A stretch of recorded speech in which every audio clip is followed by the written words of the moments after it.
Bismillahirrahmanirrahim. Assalamualaikum warahmatullahi wabarakatuh. Alhamdulillahi rabbil alamin. Wassalatu wassalamu ala asyrafil anbiya'i wal mursalin wa ala alihi wa sahbihi ajma'in. Asyhadu an la ilaha illallah wahdahu la syarikalah wa asyhadu anna Muhammadan abduhu wa rasuluh. Allahumma salli ala Muhammad wa ala Muhammad kama shallaita ala Ibrahim wa ala Ibrahim innaka Hamidum Majid.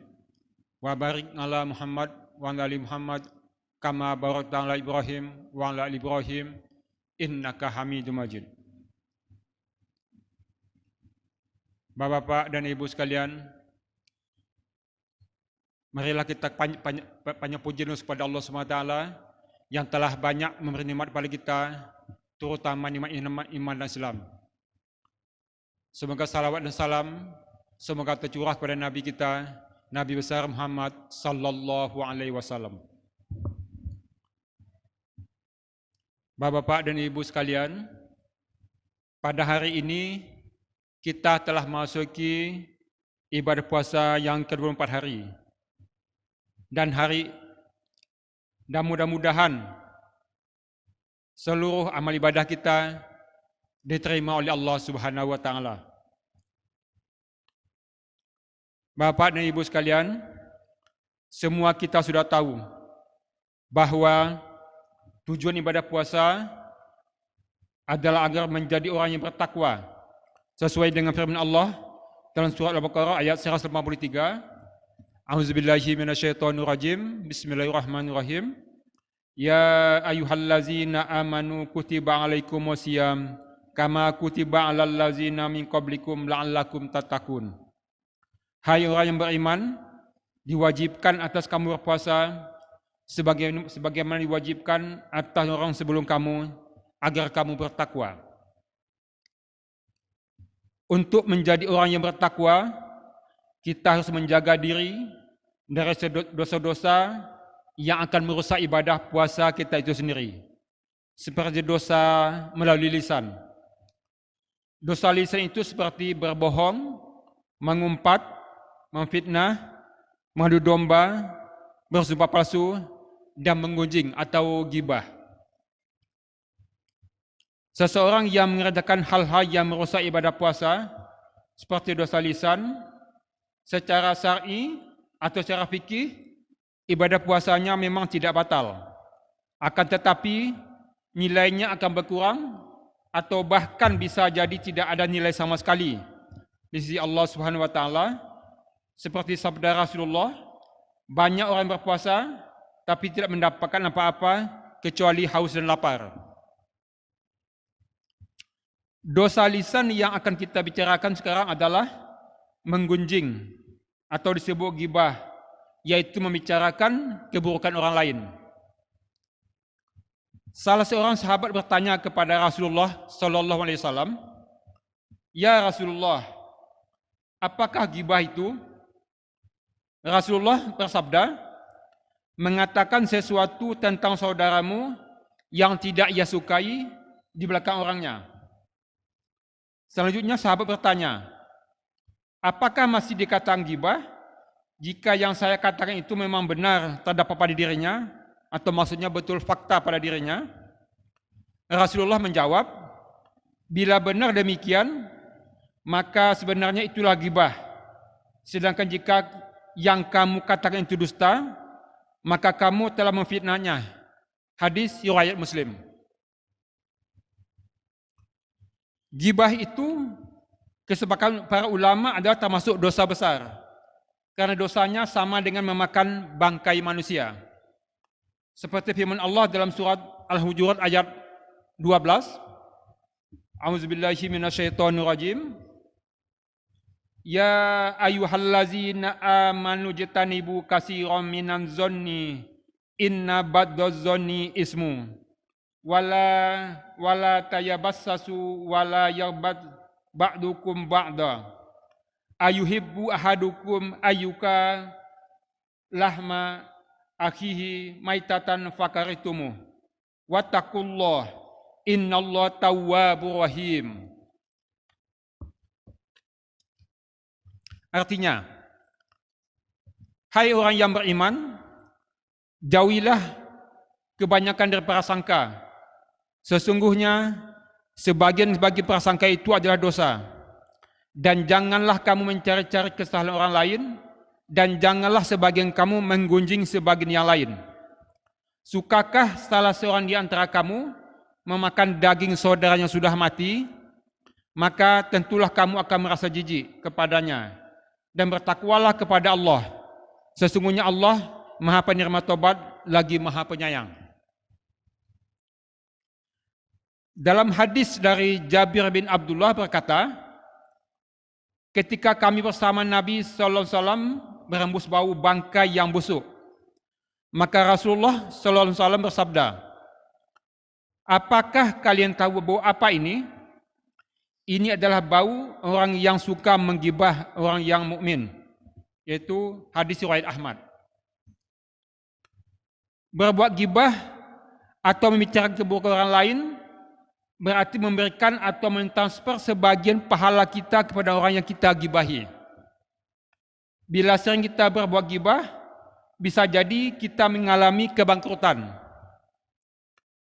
Yang dimaksud kebangkrutan di sini adalah hilangnya atau sia-sianya pahala dari segala perbuatan ibadah yang sudah susah payah kita bangun selama ini akibat perilaku gibah yang dilakukannya.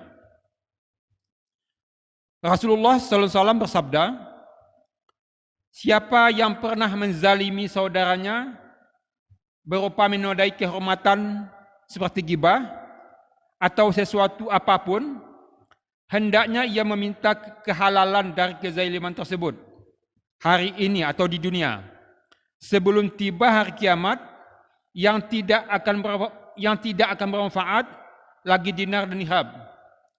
Jika dia tidak lakukan, maka nanti pada hari kiamat bila dia memiliki amal soleh akan diambil darinya sebanyak kezalimannya.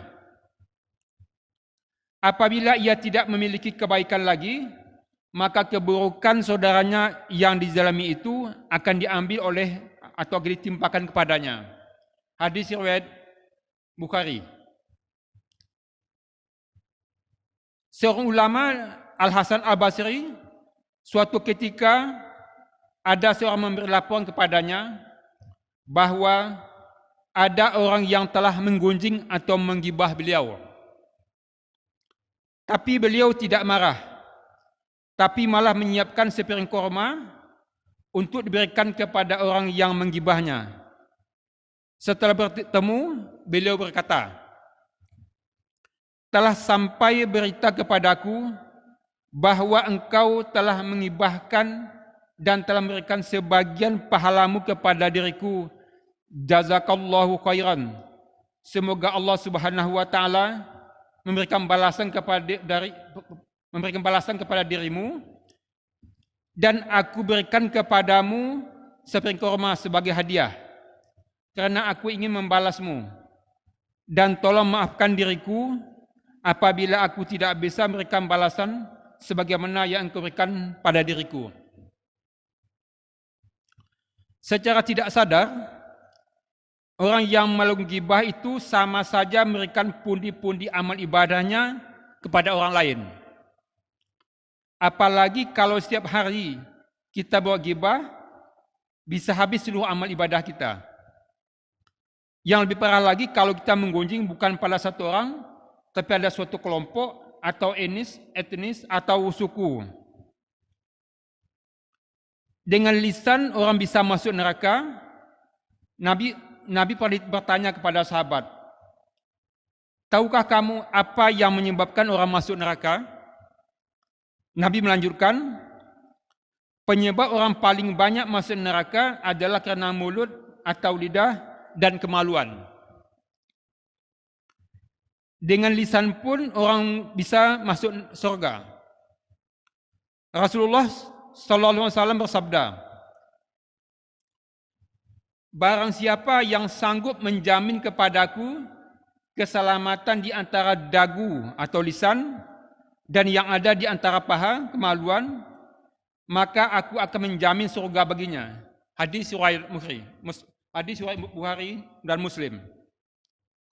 Kata seorang ulama, suatu perkara yang mengherankan.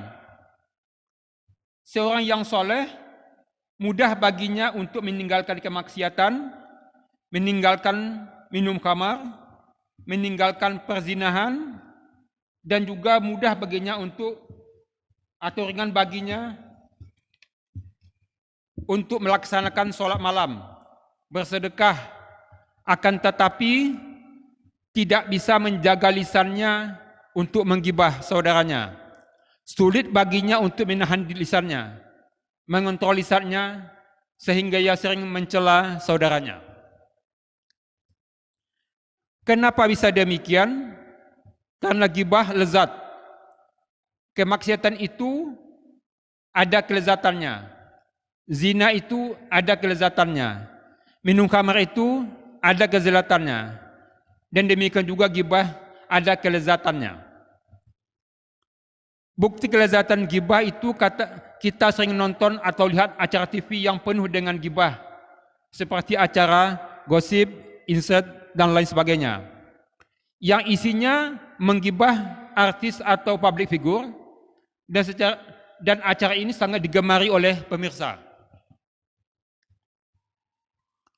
Orang yang rajin beribadah, tapi lisannya sering menyakiti hati tetangganya dan berbuat gibah, maka kata Nabi, nerakalah tempatnya. Hadis dari Abu Hurairah, seorang lelaki berkata, "Wahai Rasulullah, ada seorang wanita yang terkenal dengan banyak salat, puasa, dan sedekah. Hanya saja ia menyakiti tetangganya dengan lisannya." Maka Rasulullah bersabda, "Dia di neraka." Lelaki itu berkata lagi, "Wahai Rasulullah, ada seorang wanita yang terkenal dengan sedikit puasa, sedikit sedekah, dan sedikit salatnya.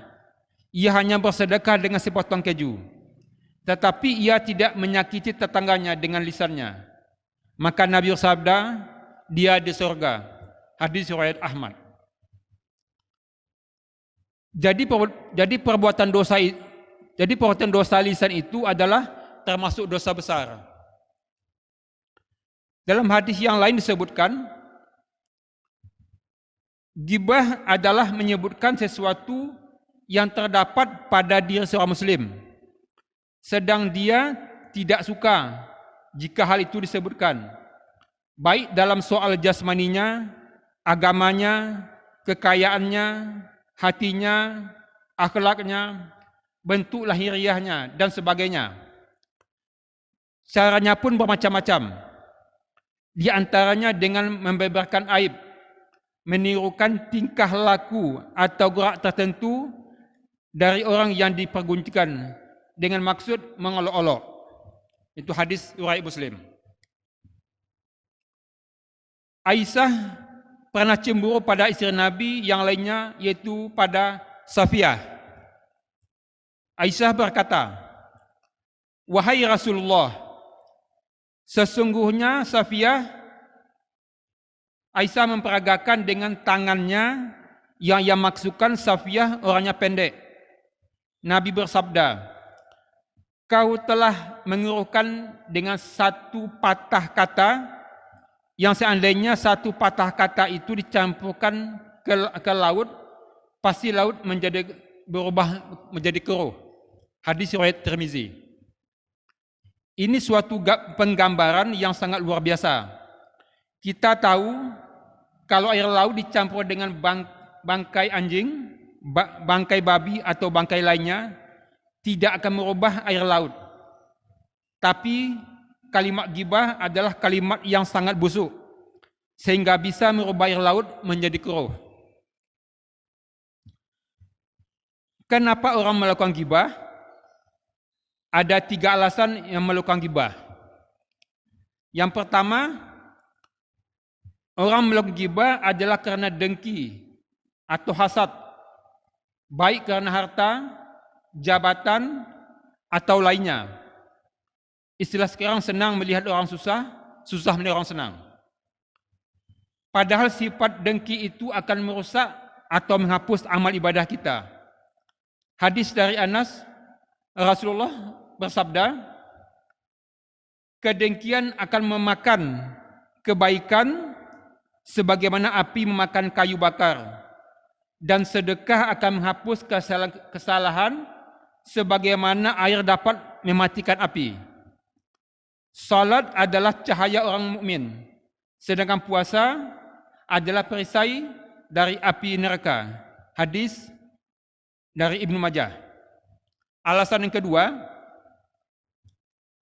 orang melakukan ghibah hanya karena merasa enak dalam pembicaraan. Pembicaraan perlu bumbu agar lebih asik, lebih enak, dan lebih lezat. Yang ketiga, alasan ketiga orang melakukan ghibah karena ada ria terselubung dalam ria secara halus. Sebagai contoh, seseorang mengatakan, si fulan sering tidur bersama saya, tapi tidak pernah ia melaksanakan sholat malam. Artinya, menunjuk dirinya bahwa ia selalu sholat malam. Atau mengatakan bahwa si fulan tidak suka bersedekah, pelitnya luar biasa. Artinya menunjuk dirinya bahwa dia suka bersedekah.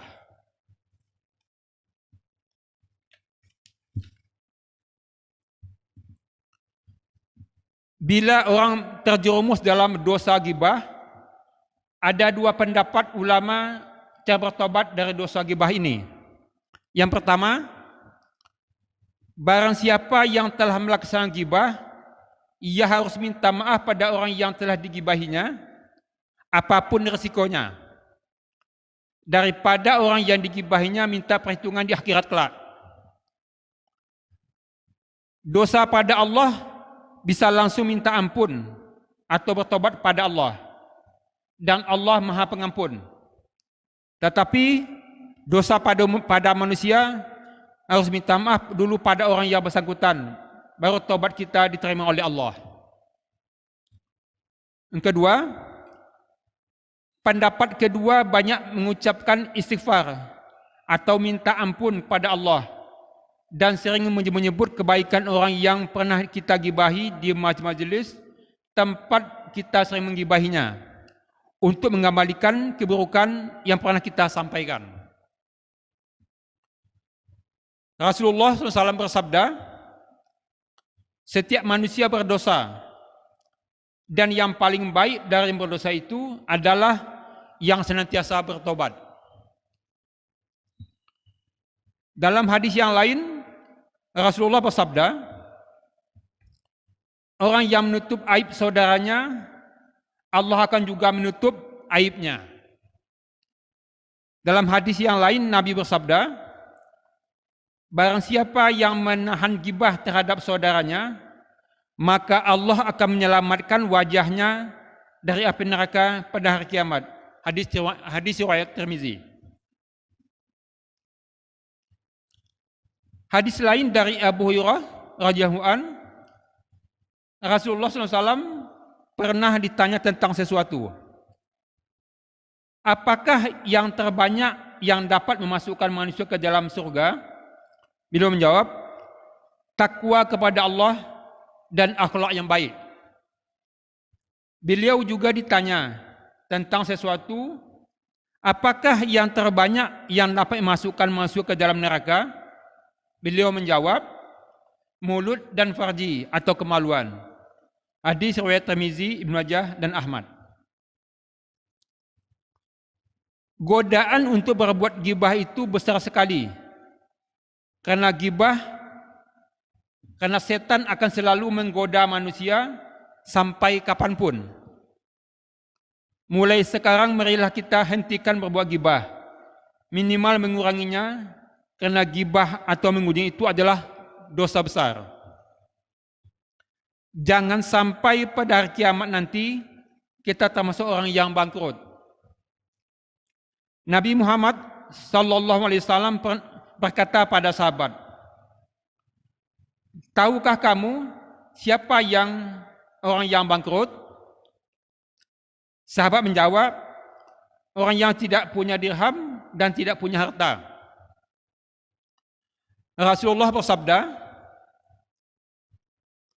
orang yang bangkrut di kalangan umatku adalah orang yang datang pada hari kiamat dengan membawa amal-amal baiknya seperti pahala salat, pahala puasa, pahala sedekah dan lain-lain. Tetapi ia pernah mencaci seseorang, menuduh berbuat buruk kepada seorang, membunuh dan menyakiti orang lain. Maka orang yang pernah dizalimnya itu akan datang menuntutnya dan mengambil amal-amal baiknya sebagai ganti atas kezalimannya. Dan ketika seluruh amal-amal baiknya telah habis, maka mereka membebankan dosa mereka ke atasnya sebagai balasan kezalimannya, sehingga akhirnya ia dilemparkan ke dalam neraka. Orang yang melakukan gibah ditampakkan oleh Allah kepada Nabi kita pada waktu perjalanan Isra Mi'raj.